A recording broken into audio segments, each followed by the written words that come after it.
I'm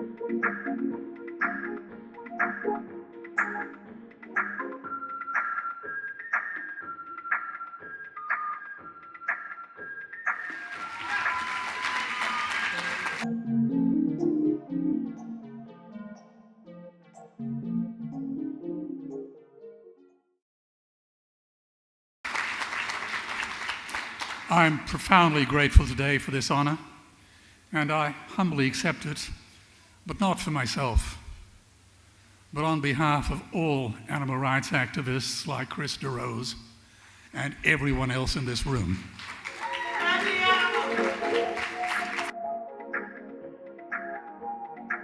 Animal rights activists like you are the bravest of all first responders, because you confront a deeply entrenched status quo of vested interests, industry, politics, and culture.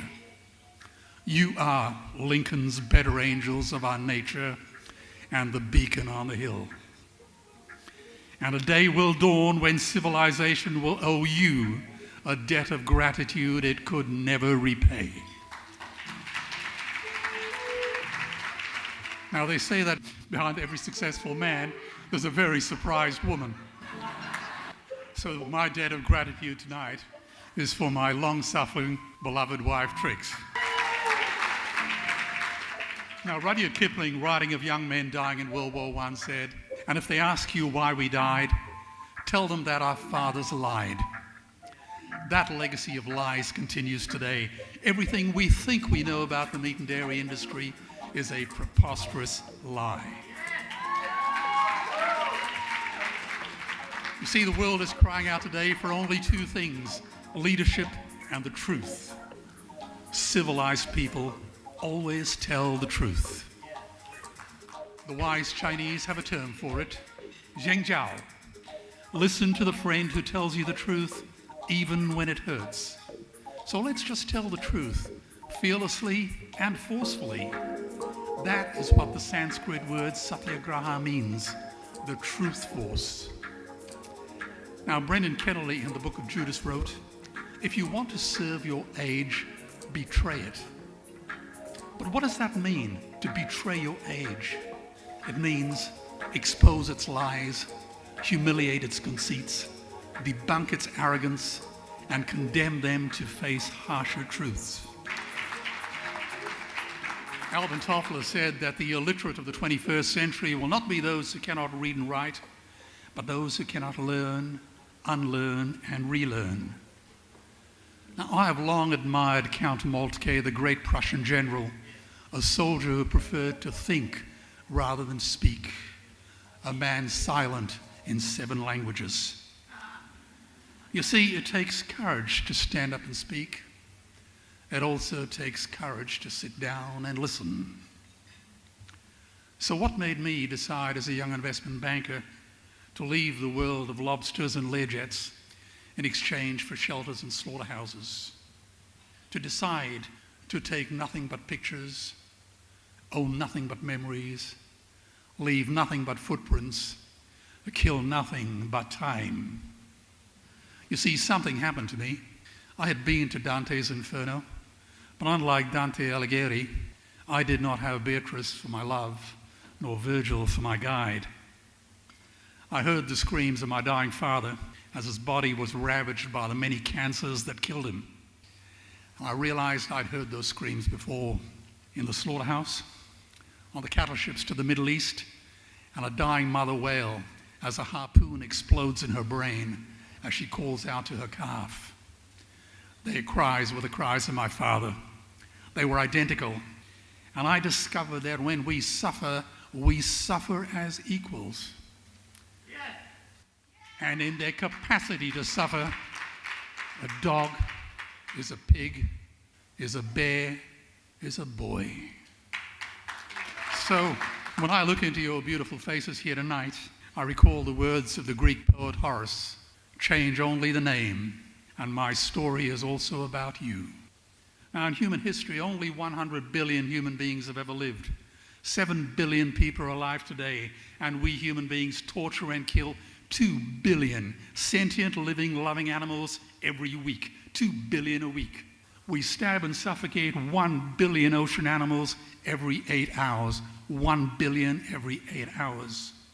If human beings were killed at the same rate, we would be wiped out in one weekend.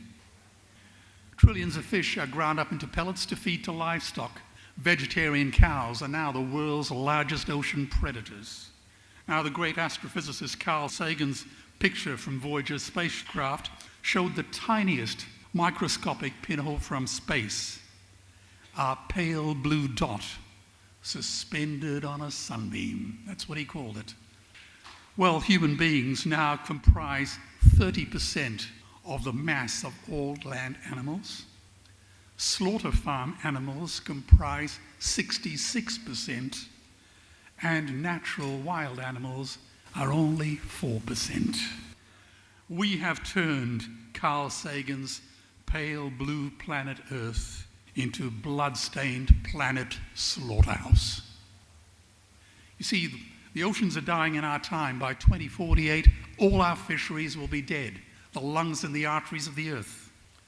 And if any of my algorithms are correct, and they all are, it means that no child under the age of 5 is ever going to reach retirement age. It is a mathematical impossibility, if that does not chill your blood. 10,000 entire species are wiped out every year because of the actions of one species, and we now face the 6th mass extinction in cosmological history.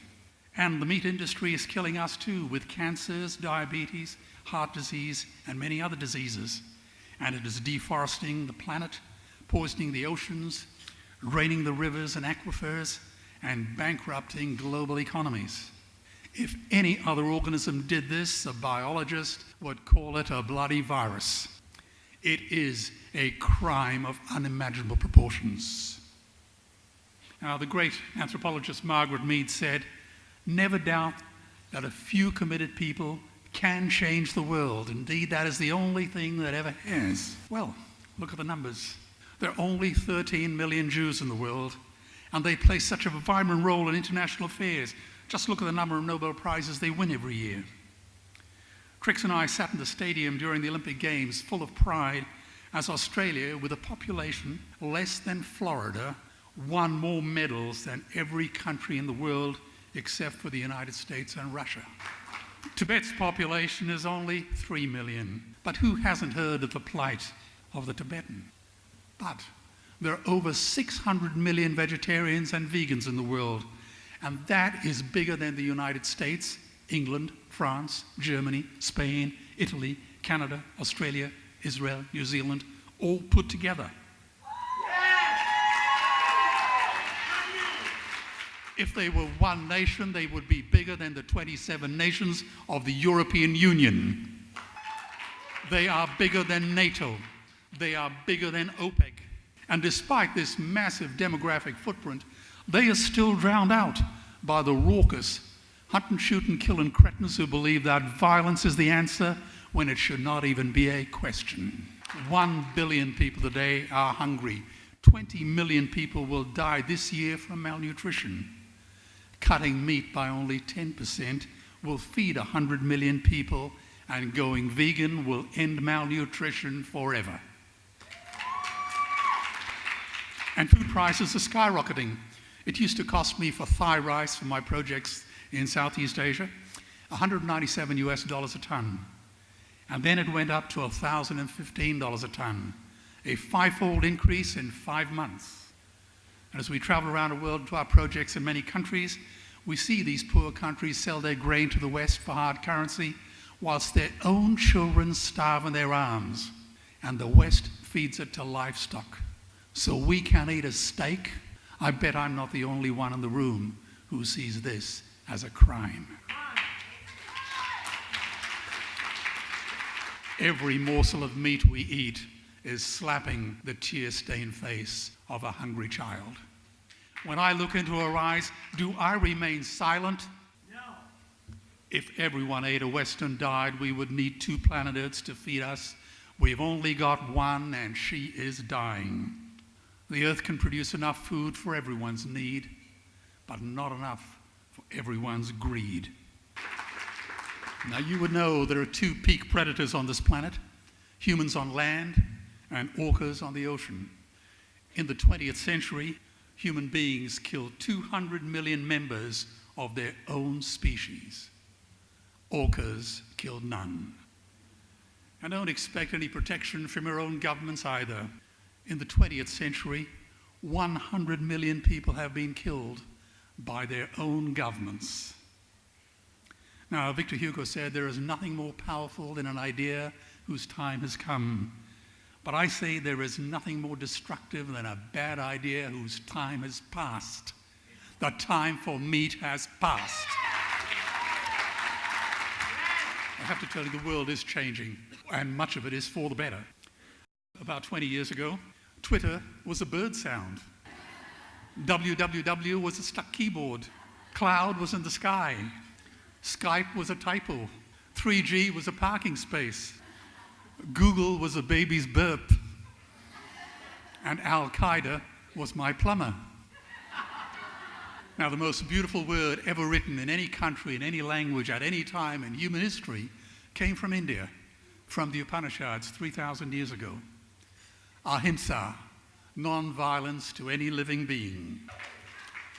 And it's a beautiful word, not because it describes our nationality, our politics, our religions, our diet, or our lifestyle, but because it describes our character. It says we reject violence wherever and whenever it occurs. It is a revolutionary event more powerful than the Industrial Revolution, the Reformation, the Hubble telescope, or anything ever conceived by Galileo, Copernicus, Einstein, Darwin, or Freud, because it protects the most precious of all things, life. People in this room are creating the new Enlightenment, the second Renaissance.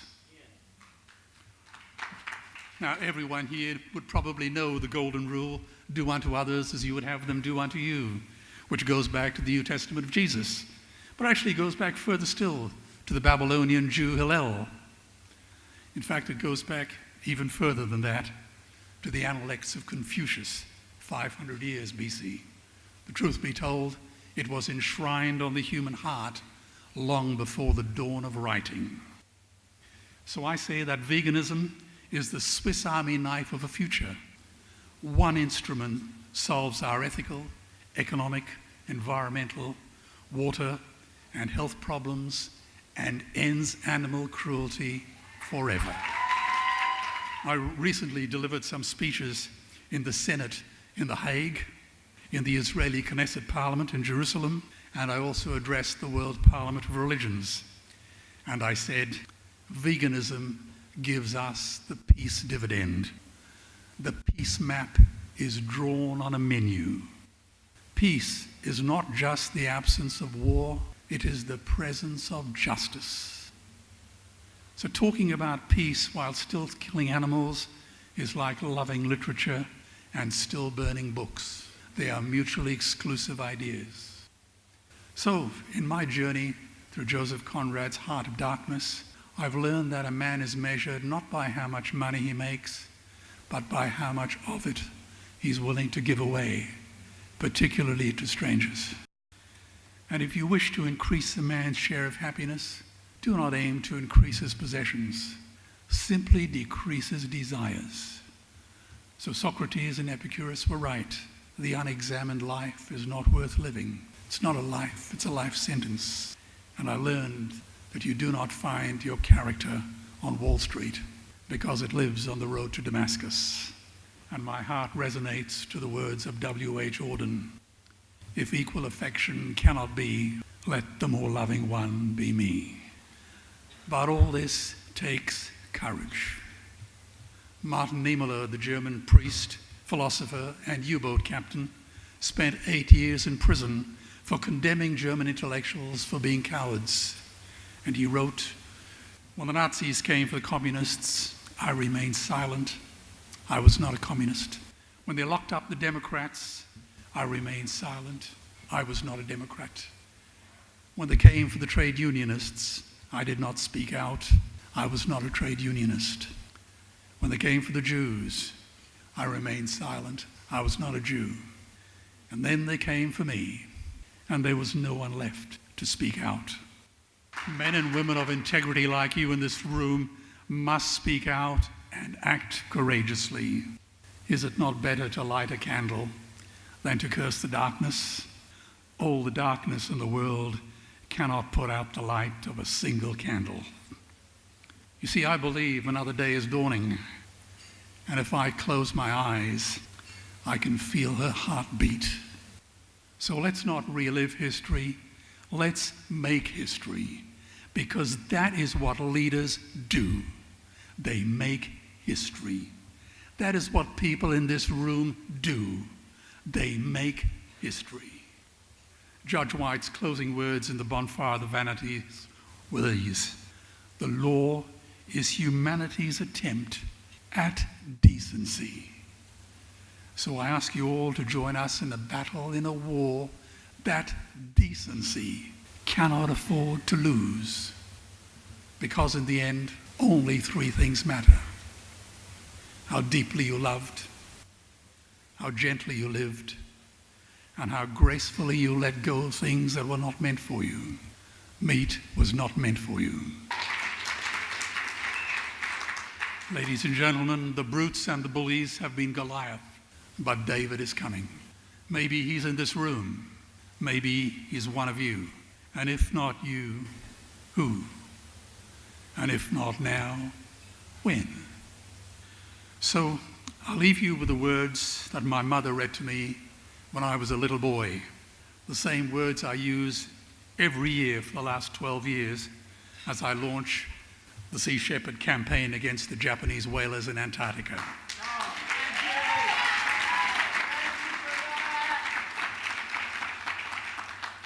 Christopher Robin is reading to Winnie the Pooh. If ever there is a tomorrow when we are not together, there is something you must always remember. You are braver than you believe, stronger than you seem, and smarter than you think. But most importantly, even if we're apart, I'll always be with you. Thank you.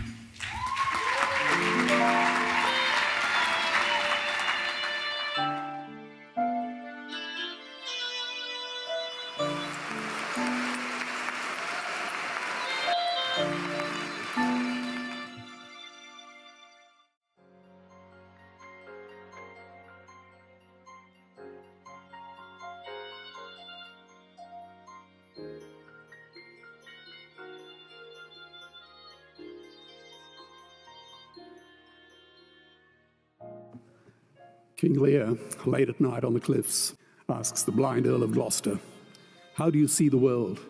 And the blind man Gloucester replies, "I see it feelingly. And shouldn't we all? Animals must be off the menu because tonight they are screaming in terror in the slaughterhouses, in crates and in cages, vile, ignoble gulags of despair." You see, I heard the screams of my dying father as his body was ravaged by the cancer that killed him. And I realized I'd heard those screams before. In the slaughterhouse, their eyes stabbed out and their tendons slashed, on the cattle ships to the Middle East, and the dying mother wail as a harpoon explodes in her brain as she calls out to her calf. Their cries were the cries of my father. And I discovered that when we suffer as equals. And in their capacity to suffer, a dog is a pig, is a bear, is a boy. Meat today is the new asbestos, more murderous than tobacco. CO2, methane, and nitrous oxide from the livestock industry are killing our oceans with acidic, hypoxic dead zones. 90% of small fish are ground up into pellets to feed to livestock. Vegetarian cows today are the world's largest ocean predators. The oceans are dying in our time. By 2048, all our fisheries will be dead. the lungs and the arteries of the earth. Billions of bouncy little chicks are ground up alive simply because they are male. Only 100 billion people have ever lived. 7 billion people live today. And yet we torture and kill 2 billion sentient living beings every week. 10,000 entire species are wiped out every year because of the actions of one. And we're now facing the 6th mass extinction in cosmological history. If any other organism did this, a biologist would call them a virus. It is a crime against humanity of unimaginable proportions.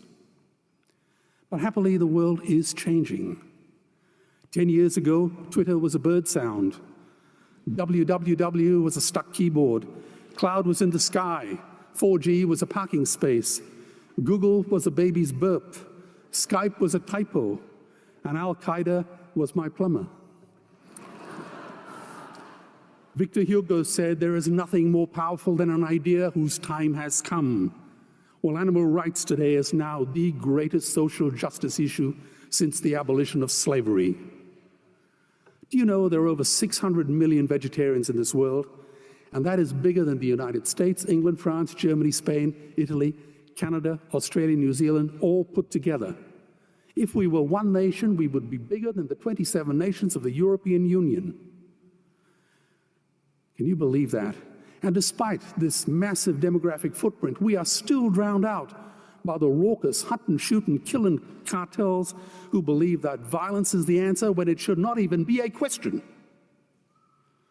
Meat kills animals, kills us, and is killing our economies.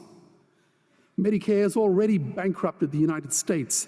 They will need $8 trillion invested in treasury bills just to pay the interest, and they have precisely zero. They could shut down every school, Army, Navy, Air Force, Homeland Security, Marines, CIA, and FBI, and they still will not have the money to pay their doctor bills. And our Cornell and Harvard say that the optimum amount of meat in a healthy human diet is precisely zero. Water, as you know, is the new oil. Nations will soon be going to war for it. Underground aquifers that took millions of years to fill are now running dry. It takes 50,000 liters of precious drinking water to make 1 kilo of beef. Today, 1 billion people are hungry. 20 million people will die from malnutrition. Cutting meat by only 10% will feed 100 million people, and eliminating meat will end starvation forever.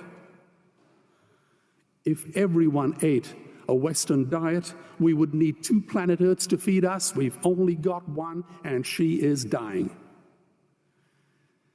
Greenhouse gas emissions from livestock is 50% greater than transport, as Peter said. Cars, trains, buses, ships, lorries, the whole lot. And as I travel around the world, I see poor countries who sell their grain to the West while their own children starve in their arms.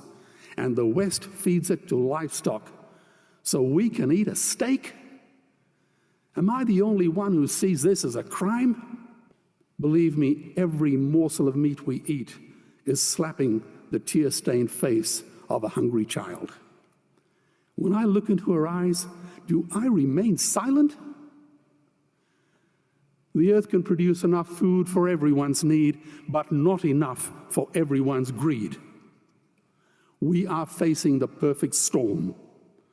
If any nation had developed weapons that could wreak such havoc on the planet, we would launch a preemptive military strike and bomb it back into the Bronze Age. But it's not a rogue state, it's an industry. The good news is we don't have to bomb it. We can just stop buying it. Sir George Bush was wrong. The axis of evil does not run through Iraq, Iran, or North Korea. It runs through our dining tables. Weapons of mass destruction are our knives and forks. Our proposition is the Swiss Army knife of the future. It solves our environmental, water, human health problems and ends cruelty forever. The Stone Age didn't end because we ran out of stones. This cruel, disgusting industry will end because we run out of excuses.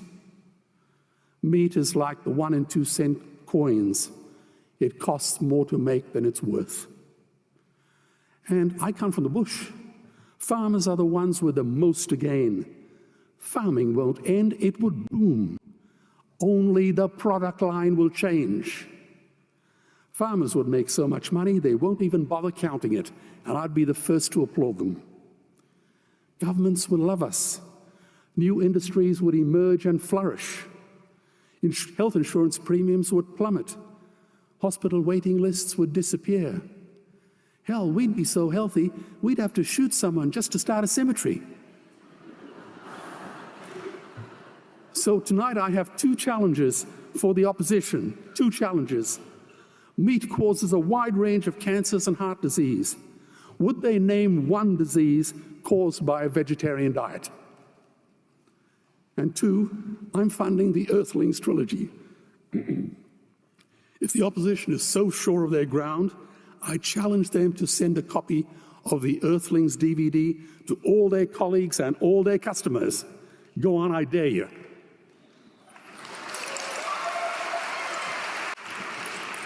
Animals are not just other species, they are other nations, and we murder them at our peril. The peace map is drawn on a menu. Peace is not just the absence of war, it is the presence of justice. Justice must be blind to race, color, religion, or species. If she's not blind, she will be a weapon of terror. And tonight, there is unimaginable terror in those ghastly Guantanamos we call factory farms or slaughterhouses. Believe me, if slaughterhouses had glass walls, we wouldn't be having this debate tonight. You see, I believe another world is possible. And on a quiet night, I can hear her breathing. Let's get animals off the menu and out of these torture chambers. Please vote tonight for those who have no voice. Thank you.